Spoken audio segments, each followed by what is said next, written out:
Welcome to Big Blend Radio with your hosts, Lisa and Nancy, editors of BigBlendMagazine.com.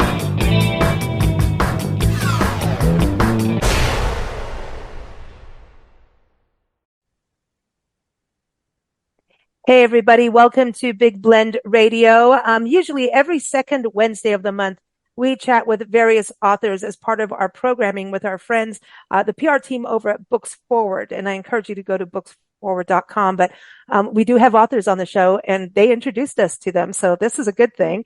But today is a really special show. We're going to be welcoming some new and familiar voices. And we're going to be talking about girlhood. We're celebrating October 11th being Day of the International Girl Child. And while we really go, hey, we want to support our young girls, we're going to be delving into some of the complex issues they face around the world and also look at what we can do in regards to solutions, inspirations. And yeah, we do love our girl power. So we're even creating a music playlist. So check that out in the show notes. Everyone I introduced you to on the show today, their links will be in the show notes. So check it out. And we're very excited. I was looking up the International Day of the Girl Child, and it was created to empower girls and amplify their voices. And it's kind of like the girl version of International Women's Day that's celebrated March 8th every year. But it also acknowledges the importance, power, and potential of adolescent girls and encourages them to open up for more opportunities. And there's a lot more opportunities, and some girls in different countries do not have as many of those opportunities, but there's organizations helping them. So at the same time, the day is also designated to eliminate gender-based challenges that little girls face around the world, including child marriages, poor learning opportunities, violence, sexual violence, discrimination. We want girls to know that there is a place for them in this world, and everyone that is born has a worth and a value, and they're special, and we need to take care of them. So let's start meeting our guests. Very first one is Shetal-Shah. She is an author. She was on our show early this spring, and she's the one who put this idea in our mind to bring people on and have this conversation. I encourage you to go to her website, Shetal-Shah, and that's Shetal S-SHAH.com. She wrote the book Shakti Girls. It's a collection of poems that illustrates the stories of 13 unforgettable, powerful Indian women that reflect the diversity of India and its diaspora. And the book includes representations over 10 different industries, women in science, politics, activism, sports, math. It is a beautiful book, and we're so excited to have her on the show. She's also a former educator, so it's good to have an educator. We actually have two former educators here. So welcome to the show. Welcome back, I should say. Shetal, how are you? I'm great. Thank you for having me today. I'm excited to be here. Well, you started this. You did it. You did it. I love to blame people on good things. It's the best blaming in the world, right? But, yeah, I'm very excited to have you back, and we are making that music playlist. You know, we talked about that too this spring of having a girl power playlist, so I'm excited about that. But yeah, tell everybody just a little bit of your background, going from an educator to an author and a poet. Yeah, so for the past 15 years, I was a middle and high school teacher, and I taught predominantly in girls' schools, both in New York City and in Atlanta. And it was in that space of female empowerment for over a decade where I really started to develop a passion and mission to empower young girls. And I really also witnessed just how empowering being in that environment can be. And so that's where it really all started. And, I really wanted to, in this next chapter in my life, continue on that mission, but really empower girls, also girls of color, girls of a South Asian background like me, through stories that they can connect to and be inspired by. And so having this goal to empower young girls, but then to also address sort of the diversity gap in children's literature, which is so paramount and inspiring young girls to have stories that they connect to, were two missions that I was really drawn to and hoping to help solve with my book, Shakti Girls. I love it. I love it. And I think you're going to resonate with our other guests on the show for sure. Illana-Raia, I was on our show actually a couple times, and I encourage you to go to her website, Illana-Raia.com, and that's Illana, and then R-A-I-A. She is an author of two books, both of them. One is award-winning, Etre Girls, Who Do You Want to Be? That came out on Day of the Girl in 2019. And also her second best-selling book is The Epic Mentor Guide, and that came out on International Women's Day 2022. And with that book is when we met her, and what she's doing. She can tell you about Etre, and now she can tell you also if I'm pronouncing that correctly or not, because again, I always have to have this language lesson with these ladies. But welcome back, Illana. How are you? Great. Thank you so much for having me back. And the pronunciation is perfect. The word is être, which is the French verb to be. And I should be pronouncing it with so much more French flair, but we are not. But yeah, the company's name is Etre, and the idea is to help girls see really early on what they want to be. And so the heart of Etre is that we take girls as early as middle school directly into companies that they ask to see, to meet female leaders face to face.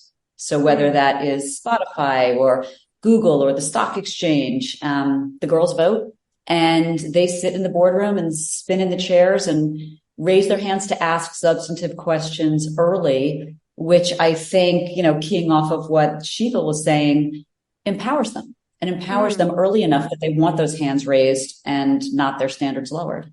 Mm-hmm. Did I not see a video of you and some of the girls at the New York Stock Exchange? We rang the bell we rang the NASDAQ bell. Yes, we've been to both platforms, but we were invited last January for National Mentoring Month to actually ring the bell at NASDAQ. So I did that with 20 girls last January. That is so cool. And I was also, you're one of the first 250 entrepreneurs on the Forbes Next 1000 list. And I love that because I love to see women in the Forbes list because it used to be very male dominated, I think. And it seems to have, we're taking over, move over. So I love to see that. And that's quite an honor to be on that list. It was lovely and unexpected. And I will say Forbes has been so incredibly supportive of what we're doing, the women at Forbes Women. Anytime I get a request from one of the girls or a school, we'd love to meet someone who works here. It's places like Forbes. It's places like Elevate and Luminary and women networking organizations that are opening their doors and saying, who do you need? I think there's such a great circle and feeling right now of women wanting to empower girls anywhere you go. I love it. I love it. Because what I was saying about Forbes is like that old school thought, right? And I think it's really been changed really, would you say over the 30 years, maybe less than that or more? I think so.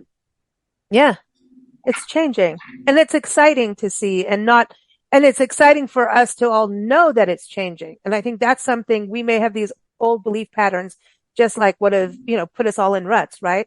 And it's important for us to seek out these companies and see, are they making changes like Forbes? Are they, looking at women as being, CEOs, top CEOs, management, leadership, in those positions? And we really are doing it. And we're still fighting for, I think, some equality in pay, in some places, but, I think it is shifting and it's important, I think, for us to know about the companies that are doing it. And is that part of what you do, Illana, is to understand, okay, these companies are embracing it, or by you even knocking on their doors, are they thinking, oh, we better start embracing girls, at the young age? That's a great question. And I think both are happening. Certainly when we reach out to companies, they see the girls have requested it. There's a brand affinity already. And most top performing companies are so because they are gaining more diversity in the boardroom. I think the truly smart companies know that to have more women in the boardroom, you need to save seats for girls. So whether we're asking to come visit, or quite often companies will reach out to us and say, we saw you went here. Would you like to come here? Would you like to come on, as you say, Equal Pay Day or Women's History Month? They're inviting the girls in, not just because their women have great stories to tell, like all of the women on this panel, right? Really sharing stories. These women have career advice. They have stories to share, but also because they see that down the road, they want more women in the room, and you need to put girls in the chairs first. I love that. And you've got a wonderful background as a corporate attorney, so don't mess with a lot. I think that's really great too for girls. I mean, have you mentored girls looking at going into a legal career? Right. I mean, they can do anything. And what's interesting to them is to see where lawyers can work. It's not simply a big law firm like where I was, but they've met lawyers at Spotify. They've met lawyers at NBC. They meet people doing really substantive work in places that might seem too cool to them to have lawyers. Mm-hmm. Very cool. Very cool. Shetal, this goes with your book, right? This goes with the Shakti girls, doesn't it? Like the mentoring and moving forward, that you can be any career you want. Absolutely. I mean, I see so many parallels between the work that Illana is doing, and what, the issues that have been front and center on my mind, especially when we talk about like the imagination gap. And so if you haven't heard, the imagination gap is sort of this difficulty in imagining the full spectrum of career options available, particularly for girls. And so when I think about how the imagination gap is still prevalent and what we can do to help address that, to help ensure that girls have the confidence to dip into careers, to step into careers that are male dominated, it's completely in line with the work that Atre is doing. Yeah. And we're talking about girls going to space too. Let's talk about that. I mean, when you start hearing, listen, I'm one of those, I listen to all the black hole stuff, and we're doing this on the moon. It's mostly women I'm hearing lately. And I think both of you can attribute to that. And Illana, what are you doing with this International Space Station? Like, girl, she's out there.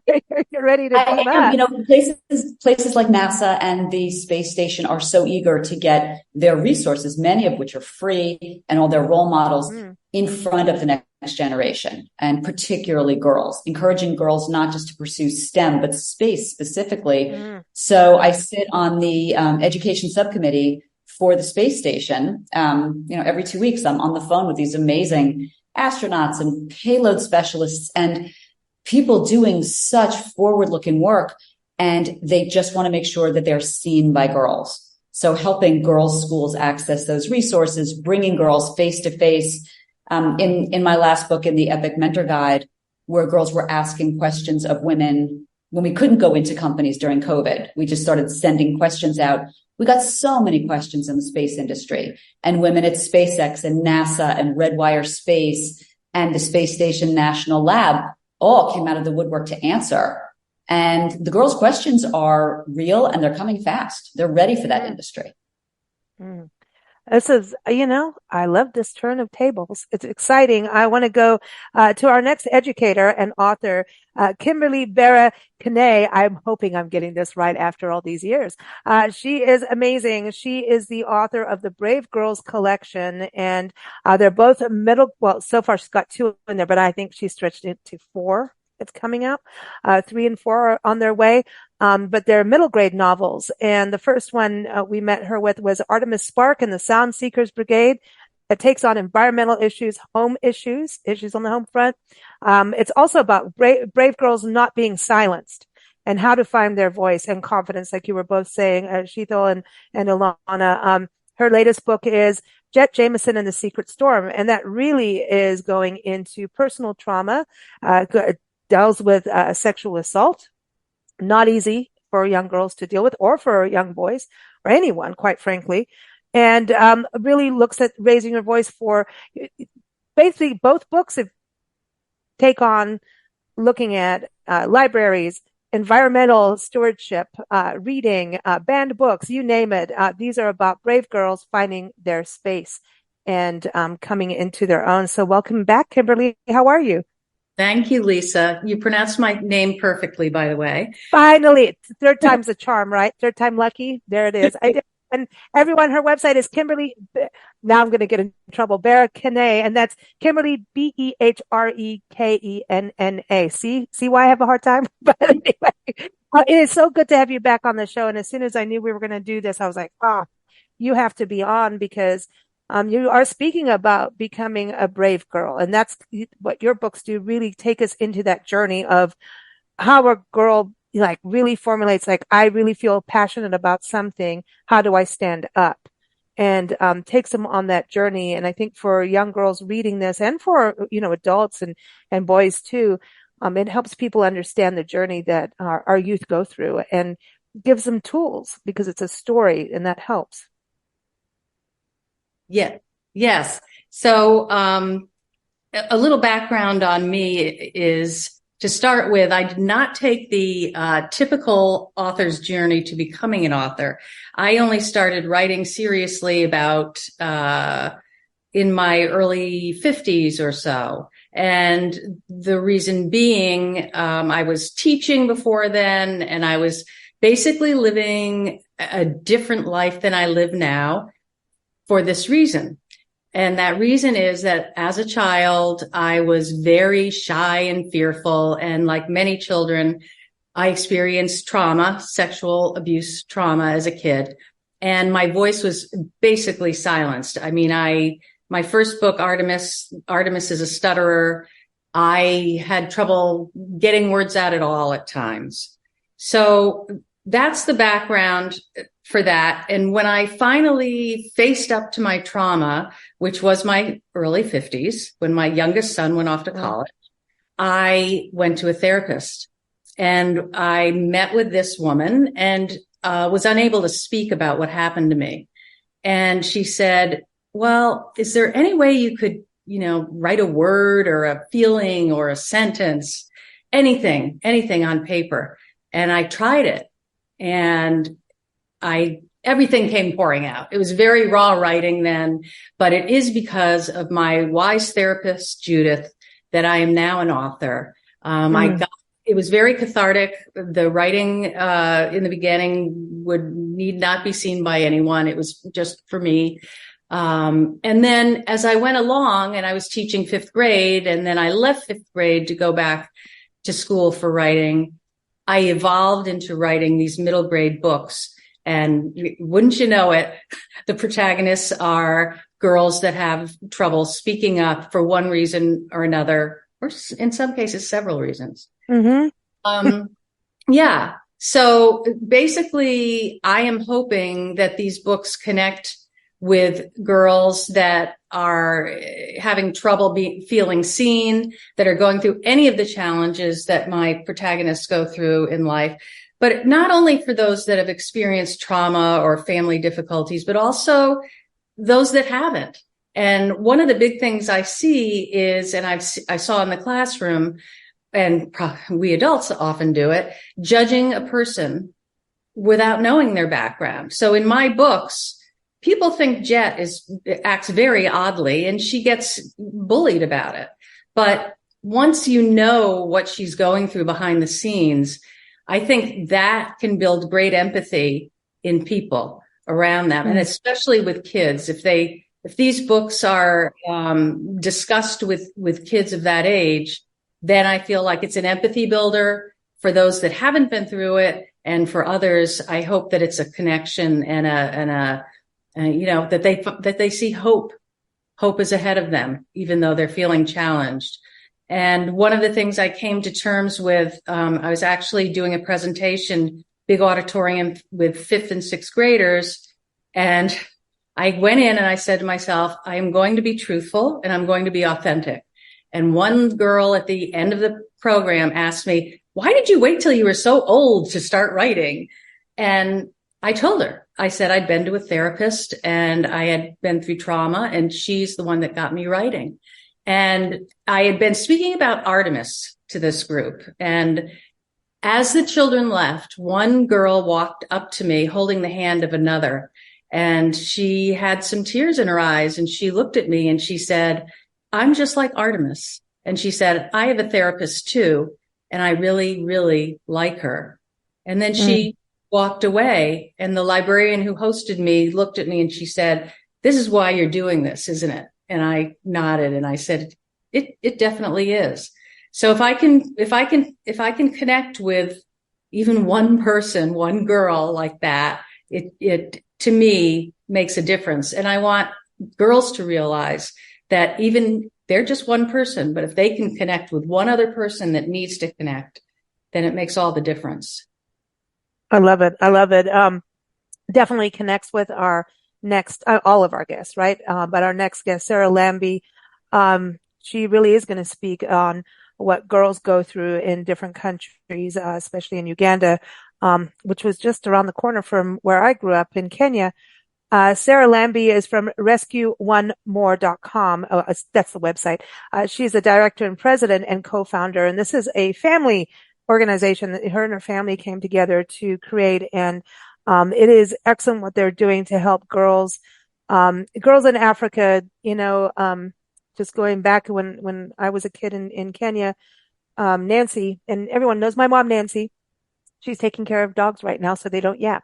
But anyway, she was teaching nuns to paint when we lived in Kenya. Nancy's primarily a wildlife artist, and at that time was working with Joy Adamson. And Joy Adamson, maybe some of you will remember the movie Born Free, Elsa the Lion, but that's who Nancy worked for. And at that, we just got into Kenya. I was very young and small, and Joy got murdered.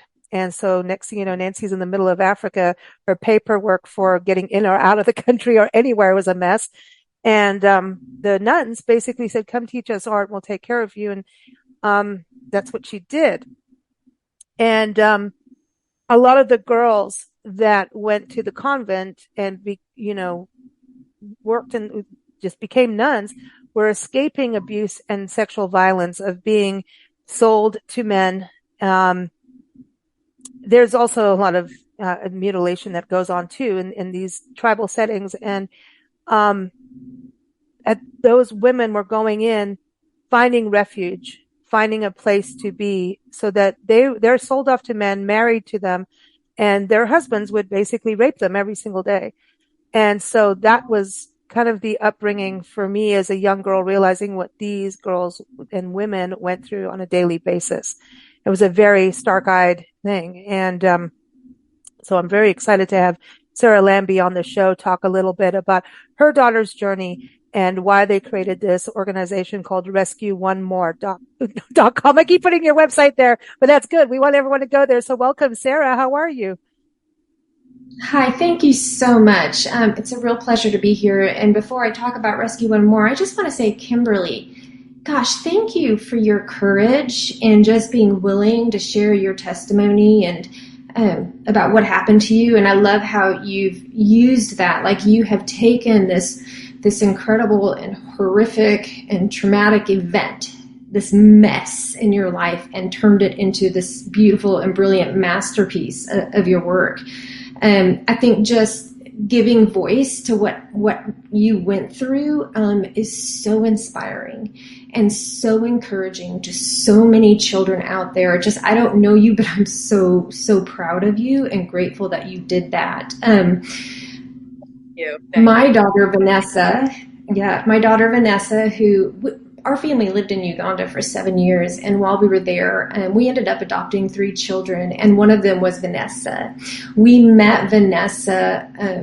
She was sitting on the floor of a social worker's office. We were there in the process of trying to adopt a different child, and when we got there, he said, I can't help you because I've got to figure out where this child's going to sleep tonight. And we saw this poor, 11-year-old little girl just sitting on the floor, curled up in a ball. And it turned out she had been sleeping in a jail cell at the police station next door for the last 2 weeks. And when we asked why, he said it was because she had been sexually abused by men in her family and she couldn't go home. And honestly, the jail cell was the safest place for a girl like her. And so, obviously we said, well, hey, she can come home with us until you find a safe family for her. And we ended up adopting her. But with her permission, and she asked us to share her story. When she graduated from high school in 2020 here in the States, she came to us and just said, Mom, Dad, I really want to use my story to help other children in Uganda who went through what I did. And my husband and I spent a lot of time thinking about that. Obviously, we had some concerns with it, but we did a lot of research, a lot of prayer, talking with a lot of people with wisdom in this area. And what we learned is that sexual violence is a huge issue globally, and it disproportionately affects girls everywhere. And as we look toward the International Day of the Girl Child, I just think it's one of the many issues disproportionately affecting girls that we need to really focus on. In the U.S., 1 in 9 girls is sexually abused, compared with 1 in 20 boys under the age of 18. And in Uganda, that number it's actually more than 1 in 3 girls is affected by sexual violence, compared to 1 in 6 boys. So it's horrible that it would happen to any child, boy or girl. But, it is disproportionately impacting girls, and it exists in every country. And the devastating impact on the rights and development and dignity and future of survivors can last a lifetime. So our organization, Rescue One More, is working on preventing sexual violence against children and also bringing safety, justice, and healing to child survivors. Currently, we're just working in Uganda. And when I talk about sexual violence, I'm talking about sexual abuse, sexual exploitation, sex trafficking, child marriage, pornography, all the things that would come under that. And it is huge in Africa. As I was saying, growing up in Kenya, and we were aware of that, and I had to be careful just even running around, because there was the trafficking, human trafficking.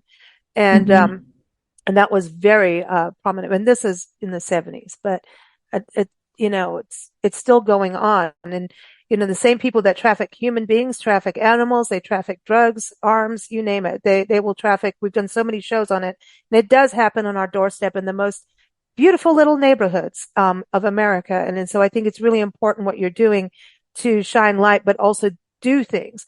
So when you talk about your programs, can you give us a little overview of how you do create these pathways, for healing and safety, and so people can understand how you're working and how they can support you?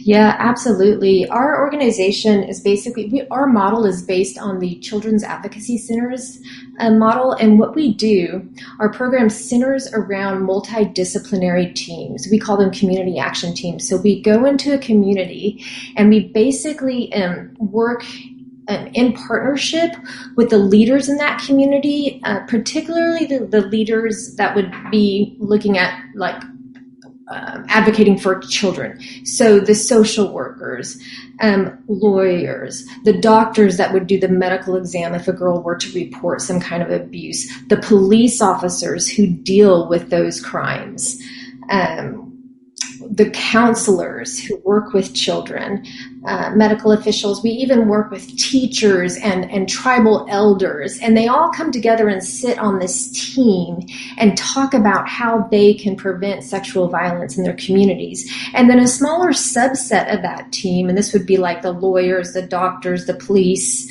the social workers, and advocates, will sit together and do case reviews on a monthly or maybe bi-monthly basis to review cases and determine how they can bring safety, justice, and healing to survivors. And we do have some safe shelters, and those are places that, like I was sharing earlier, my daughter had to sleep in a jail for 2 weeks. And there are no places, systems, processes, programs in place right now in Uganda other than ours for a child who's experienced that kind of abuse. So when they find themselves in that situation, if the police, if they go to the police station and they can't go home, the police call us and they've got a place to stay. If they can't go home because maybe the perpetrator is still there and hasn't been arrested yet, or maybe they're experiencing some really severe stigma, which is huge there. Or maybe they've just been rejected by their other family members because of the stigma and the shame. They have a safe place to come to. And at our safe shelter, they receive trauma counseling. Their families receive psychosocial support. They get medical care. They get legal support. So far, we've served about 160 children who've experienced sexual violence. Some of those are still at home or in a safe home, and others are in our shelter. We've rescued about 80 children from really dangerous situations. We've arrested 83 perpetrators. And we've educated 30,000 people on prevention and awareness strategies. So we're going into schools, we're talking to children, we're talking to teachers, we're talking to parents, and even local leaders about what's going on and what they can do to prevent it. Oh, I love it. And like I was saying about the women I knew in Kenya and the girls, and it can be a life sentence for them if they get into the wrong hands of a male. Absolutely. A life sentence. And that's why we saw when we were there, I don't remember there being anything. And then when we lived in South Africa, there was also, women were, we look at, there was apartheid for sure. But also, when Nancy and I first got there, remember Nancy and I going into a restaurant of a hotel that had a bar area, but it was a restaurant. And we went in to go get something and they kicked us out because we were female. Because there was also apartheid against women, no matter your color. And so that has changed a lot, but women were very much been that way around the world, second class, third class, just abusive in so many ways. And it's not just about going to a restaurant. That's nothing compared, but something in this country, people would go like, what? But it happens. And I just, there wasn't that much in South Africa when we were there either. And when we left a little bit after Nelson Mandela taking the reins, and you didn't call the police actually, because some of the biggest, and I know when Nelson Mandela took over, he actually got rid of a huge chunk of the police force. And that was all races that made up that police force that he also, it wasn't just, a white person or a black person or, or anything like that. They were abusers, and I've seen it. I've seen it with my own eyes. I've seen people being beaten. I've seen, it's horrible, but I don't think there were centers at that time frame. And I'm going up until the early 90s where there were places for women to run in South Africa at all. And I don't know now, but there wasn't any place, no matter what skin color you were. And, yeah, so I don't know what it's like now. Yeah. Yeah, I think, it's getting better. I think developing nations especially struggle with this. They may have great laws, but they're hard to implement. There's a lot of corruption. Their resources are extremely limited. And then there's the whole stigma and shame thing, which crosses cultures, but can be particularly significant in cultures where, say, there's a bride price. And all of a sudden your value diminishes considerably if you've been defiled, So our goal really is to bring an end to sexual violence against children in Uganda, not just Uganda, actually. Our vision is to bring an end to it in Africa. So we're starting with Uganda and moving one country at a time. That's awesome. Africa needs the help. And I think even just, the awareness for anyone as we're having this conversation for girls, it's, we're going all over the map with it, literally. And at the same time, looking at all the different things, girls that have been abused, there's a confidence level that can really be taken away from them. And then even going into, hey, what am I going to do? A career sometimes is just off the shelf. That's something you don't even think of. So, I want to go back over to Shetal. When we talked about this show, doing this, I mean, here we are going a little bit in the darker places of what happens to girls. But I think something like your book, if a girl has gone through some really traumatic events, is something they can hold on to. And, no matter the age, actually, because even all the pictures and, the way you wrote the poems, I think this is something that they could hold on to and remember that they can move forward. Yeah, absolutely. I mean, it is sort of you can get doses and nuggets of positivity just from reading the poems that can take with you to help you get through sort of the rest of the day. And that was sort of intentional in writing the poems and writing the stories so that it was, a manageable, digestible, dose of positivity that, anyone could read, whether they have a few minutes or an hour, to give them that encouragement and inspiration to get them through the day. And oftentimes, it's those stories that our girls can relate to, those role models of women that she can connect with, will help her imagine all the options available to her. And go ahead. Yeah. I was going to say, as an educator, that you also understand what goes into making changes and having those light bulb moments, how to connect with kids to get them to go, okay, I can do this. I can think things through. So is that part of it when you write too, is to help them get those light bulb moments, even if you're not there holding their hand in person? Absolutely. And all of the stories of these women, there are moments of a moment in their life where they were challenged, where they had to overcome a hurdle. And it was so important to capture those moments in their stories for readers to see that success doesn't happen overnight, and that there are, there are valleys in your climb towards your goal and your dream. There are moments of failure, and it's important to understand failure and mistakes are a normal part of your life, and to see someone that you're inspired by go through those challenges and overcome those hurdles can, I think, mean a lot to a young girl. Yeah, I agree. And that brings me to Illana, with what you're doing with Etre and even the books and the stories with all these mentors. A role of a mentor, I think, is so crucial, because sometimes, I'm going into the abuse side of things, or naysayers could be actually in your immediate family, immediate friends network, but a mentor, I'm not going to call him a therapist at all. It's two different things. So do not get those two confused. They're two different things, but a mentor can kind of help you rise above from the immediate surroundings. And because people, you've got to think back to the day. I mean, my mom, Nancy, her dad was like, no, you can't be this. You can only be a teacher or a nurse. And that's that. And she was like, no, I'm going to be a wildlife artist. And she did. She did it. She did what she wanted. But, if she listened to her family, she would be what she didn't want to aspire to be. And not knocking nurses or teachers, because we've got teachers on here too. Neither one, but that wasn't her goal or her dreams to do. She basically runs if there's a needle. Getting COVID shots for her was a whole other deal. But anyway, so, mentorship can really help girls that are maybe coming from a darker space in their lives. I think that's true. And I think, and I am awed by this every time you hear a survivor story like Kimberly's, like Sarah's daughters, where they didn't just have an imagination gap in terms of what they were going to do with their lives, but there was just a deep hope gap.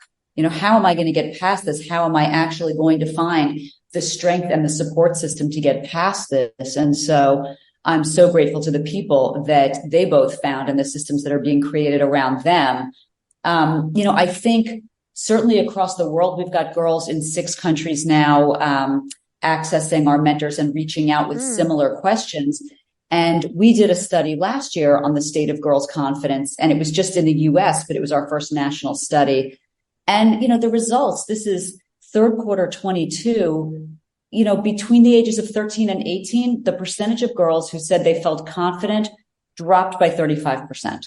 And the percentage of girls who say they feel smart at that age in that time drops by 34%. But 86% of girls say they'd be much more confident with a mentor. And as you say, you can define a mentor different ways at different stages in our lives. It means something very different to a 14-year-old than it will to a 40-year-old at work.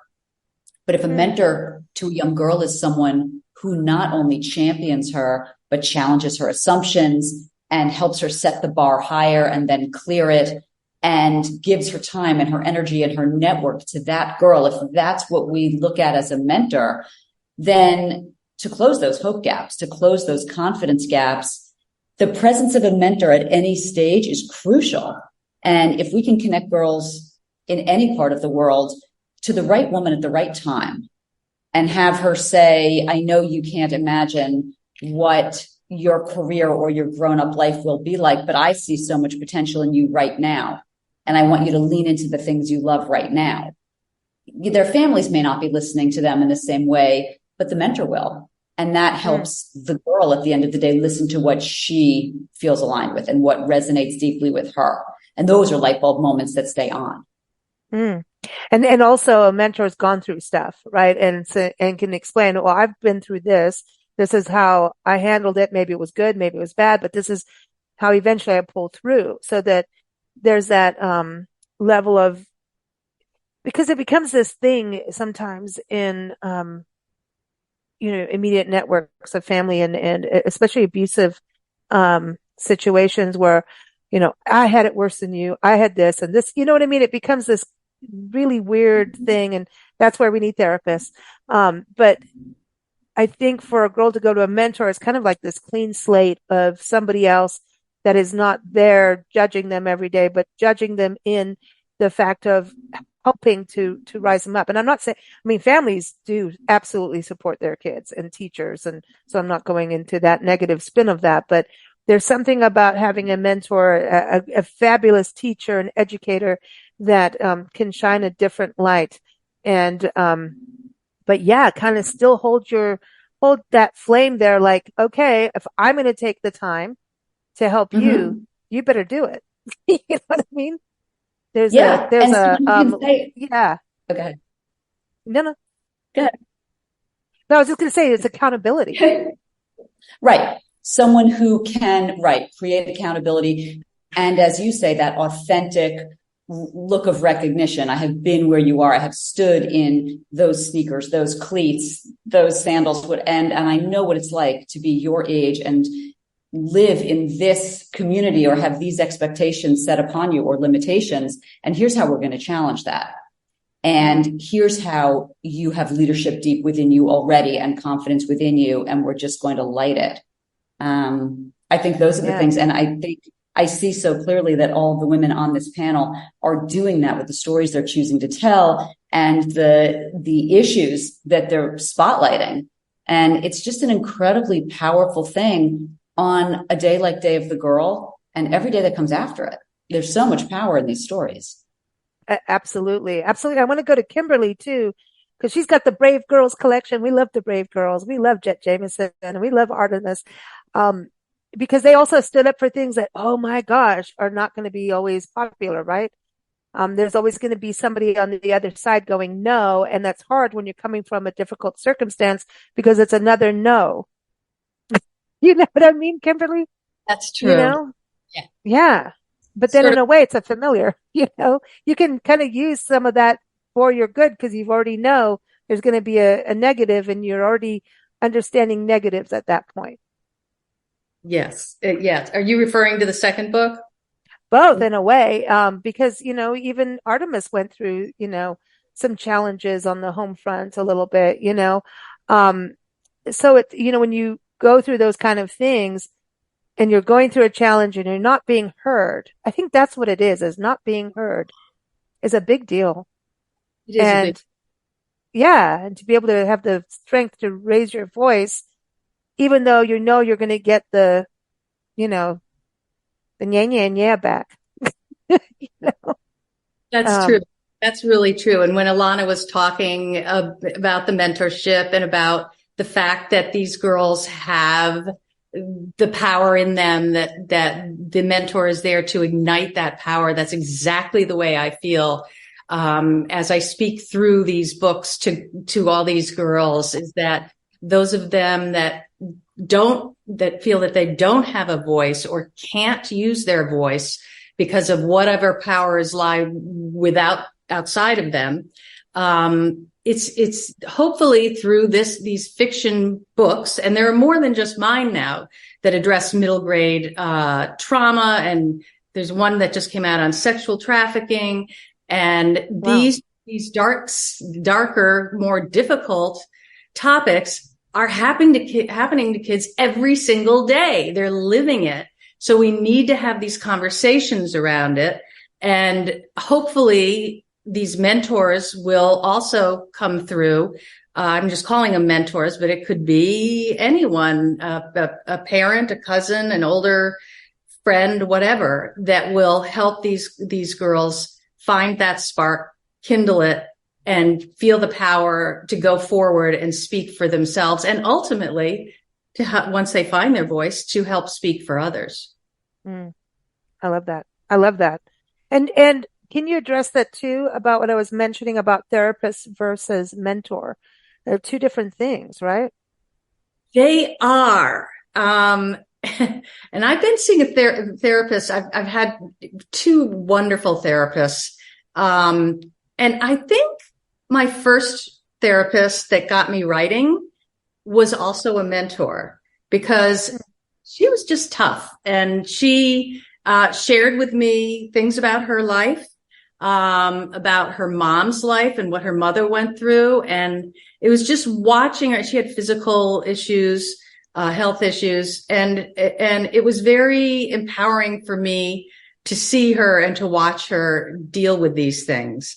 She would converse with me and often give me the words I needed to say to myself to get my own spark lit.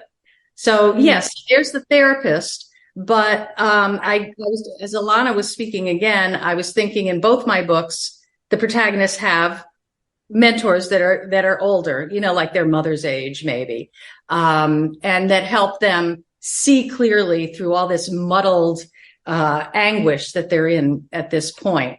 So hopefully, stories like these will allow kids to see themselves and hopefully connect with mentors that will help them through. I love it. I love it. Sarah, going to you, and then we've got some fun stuff to close off the show, because we got to lighten up here a little bit. But Sarah, with what you're doing with Rescue One More, kind of, it feels like you're bringing the village to the girls. And, I just finished recording a podcast where we were talking about how we've kind of lost the village in our country in some ways.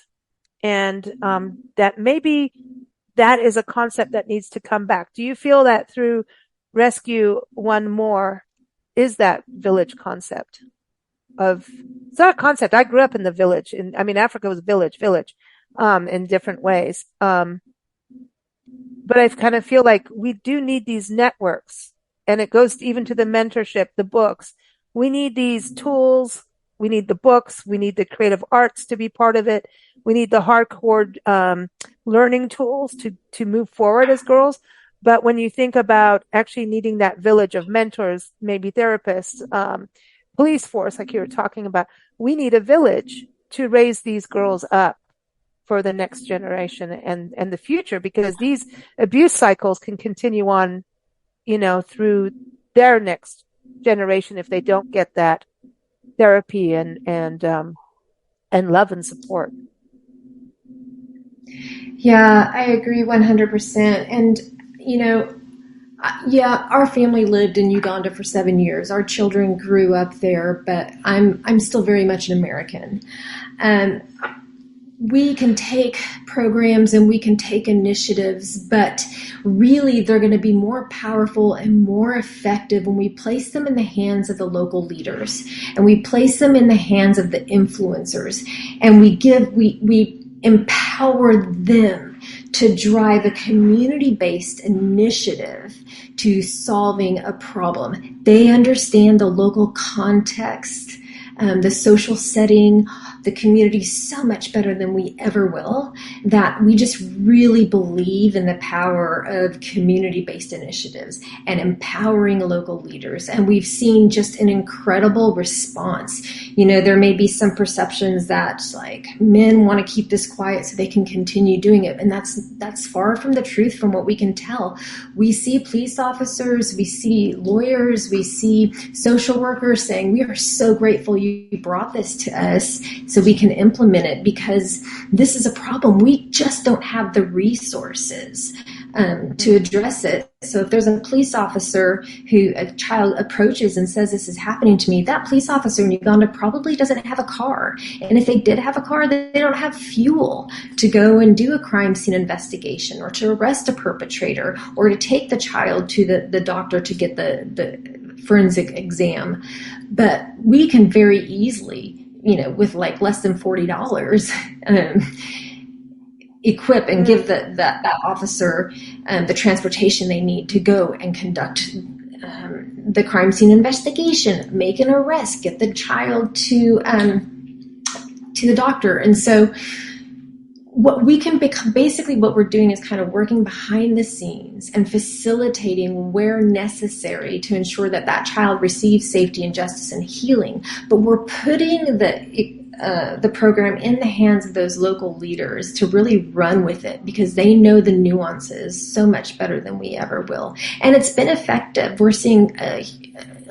We're not seeing corruption. We're not seeing people get bribed out of jail because of the transparency, the accountability. When you sit on a multidisciplinary team, you're a police officer, you're looking across the table at the attorney who's working on the case. So we're the doctor who did the investigation. You can't, your options for corruption are very limited. But yeah, I very much believe in the power of that. And just going back to the mentorship, that is just been really critical for these girls on their journey to healing.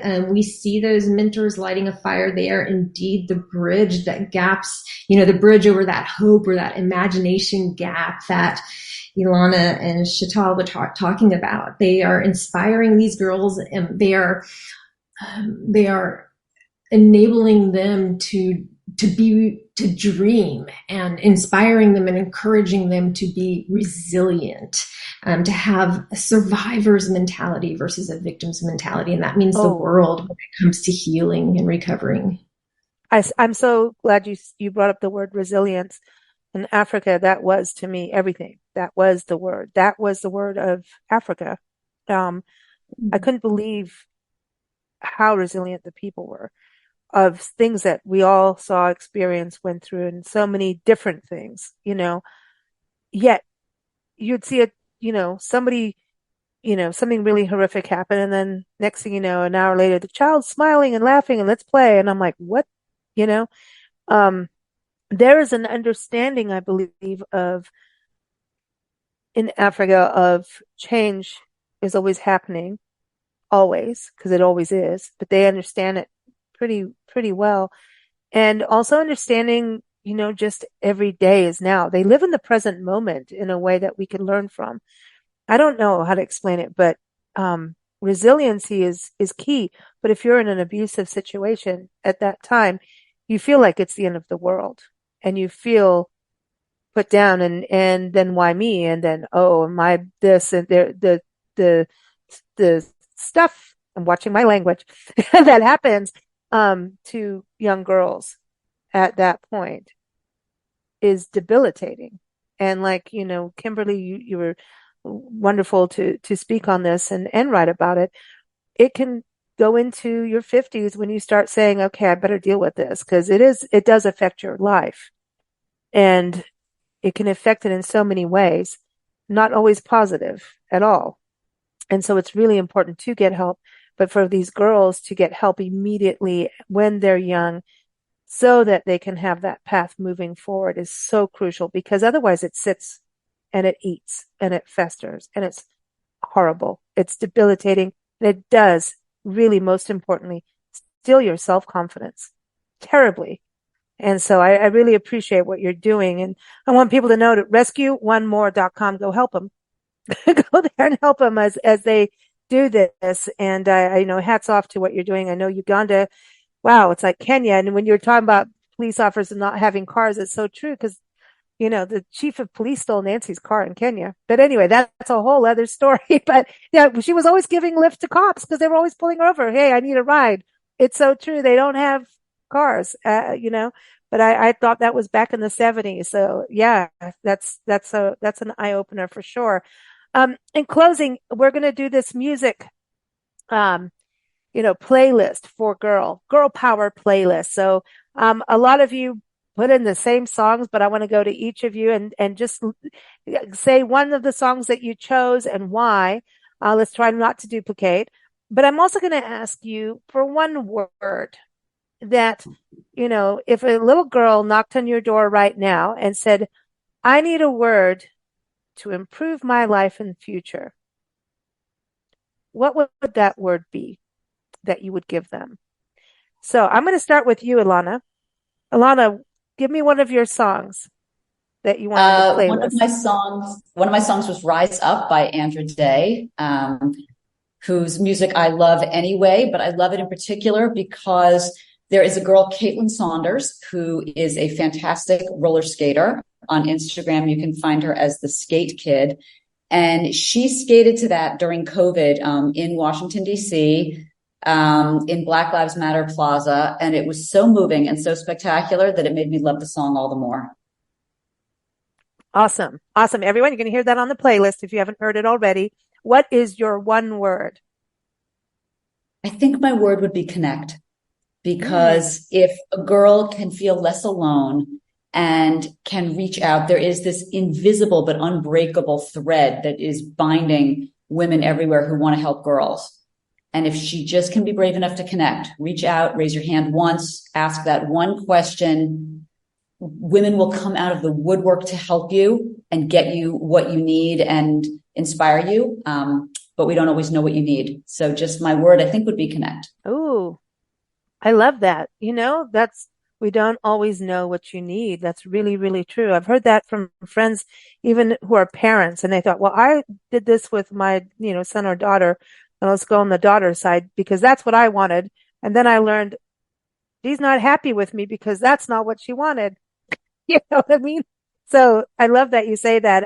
Everyone, Illana-Raia.com, RAIA, and also etragirls.com. Go to that website. All the links that I'm talking about are in the show notes. So just go there if you're listening on Spotify, Google, YouTube, all that, it's in the show notes. I want to go back to you, Sarah, and everyone, rescue1more.com. What is your song? My recommendation is Lauren Daigle's I Will Rescue You. I just think it's such an encouraging song for anybody going through a difficult time to know that they're not alone, and that God is with you and He has a plan for you in your life. And that my one word kind of ties into that, and that would be resilience. Because, and when you go through something horrible, when you go through a traumatic experience, we all have a choice on how we're going to respond. Are we going to be a victim? Are we going to, sit in self-pity, and are we going to ruminate and be stuck in this? Or are we going to be a survivor with resilience and take this awful thing, like I said earlier, this messy, terrible thing that happened, and use it for good and turn it into some kind of masterpiece? And I think we all have that opportunity. We just sometimes need the adults in our lives to tell us, to speak the words into us. Be resilient. You've got this. You can do it. You're going to get through it. I love that. Resilience it's one of my favorite words for sure. And definitely your daughter did that. She's a shining example, and you and your husband supporting her and family supporting, and what you're doing it's outstanding. So thank you so much. I want to move on to Kimberly. Kimberly, what's your song? Oh, did she go away? Yeah, I am. There she is. Joni Mitchell. I picked a couple songs from Joni Mitchell, Magdalene Laundries. Both her songs tell stories of traumatized women, abused, and just in her way, in Joni Mitchell's way. The force, the power of her voice telling these stories, I just find very moving. The Magdalene Laundries, that story, I actually belong to their Facebook group it's crazy. That's a whole other show. That's insane. When you brought that up, I was like, no way. But it's, yeah, and Cherokee Louise, are you kidding me? Yeah. Ooh. No, what's your word? Well, there are two words already given that are great before mine, but I think I would choose truth, and in the way that I would encourage the young girl to embrace her story, and that it's a worthwhile story, and that it deserves to be heard, and to be proud of the fact that she can ultimately speak her truth, share it with others, and hopefully inspire others in so doing. Love it. It's true, because you have to hug the monster, and you have to be honest about it. Everyone, Kimberly-Behre-Kenna. That's it. I'm just saying that .com is a website to go to, and the link is in the show notes, so you can get the spelling right on that. And then we're going to go over to Shetal-Shah, and her website is shetal-shah.com. Shetal, look what you started. See? Yeah. Yeah, it's good. I'm You so did glad good. we did this. Oh, well, you did too. It took you inspired the idea. But I guess my song would be Girls by Rachel Platten. I know there are a lot of Rachel Platten suggestions today. That's cool. I discovered this song last week. It came up on my Spotify suggested songs, I guess. And, I've always admired her songwriting, and they've always, struck a chord with me. And when I heard this song and I listened to the words, it really I stopped everything I was doing and I kind of melted. And she talks about how, girls were born to run. I think in her chorus, she says, like, to reach for the stars and chase the sun, that you're wild and free. And so the lyrics in the song, it really reinforced the why behind what I'm doing, and kind of gave that, lit that fire again, and found it incredibly moving. And then if I had to choose one word, and I'm going to cheat, I'm going to use two words. I guess it's one, authentic, or be you would be, I guess, two words. Authentic you. Yeah. Authentic you, and to, be unafraid to stay true to who you are from when you were a child, navigating through your teen years into your adult years, and to stay with what gives you true joy and purpose, in life. And, recognizing that we were all born with unique gifts and put on this earth for a specific reason. And to not let society get in the way in telling you what you should do or what you should not do. And that only you have the power to make those choices. And thinking about those dreams as girls, like, and then you've got to think, going back to you, Kimberly, like, you go into teaching, you're a parent, you did all these things. And so here's that little monkey on the shoulder, right? And well, I like monkeys though. But, that nagging little devil, let's put it that way. It's important to remember those childhood dreams of who you are, to not let those traumas take our soul. And I think all of you women on the show today have reminded us, even as adult women, to not let the devil steal your soul, whatever the devil is to you. You know what I mean? Whatever bad has happened, use it as the stepping stone to resilience, like Sarah's talking about. Use it as a stepping stone to truth, and go strong. Go for your dreams. Don't let it steal your soul at all. Thank you all so much. Really appreciate the work you do, the writing you do, the mentorships. And by the way, Shetal, Illana has a contact for Spotify if you need more playlist recommendations. I'm just saying. I'll take it. Absolutely. Well, thank you so much. And we want to thank Books Forward. We've been working with them for years, and they really introduce us to the best authors. And you've got 3 of them on the show today. So go to booksforward.com and keep up with us at bigblendradio.com. Thank you so much, ladies. Go in power. Thank you for having us. Thanks, everybody.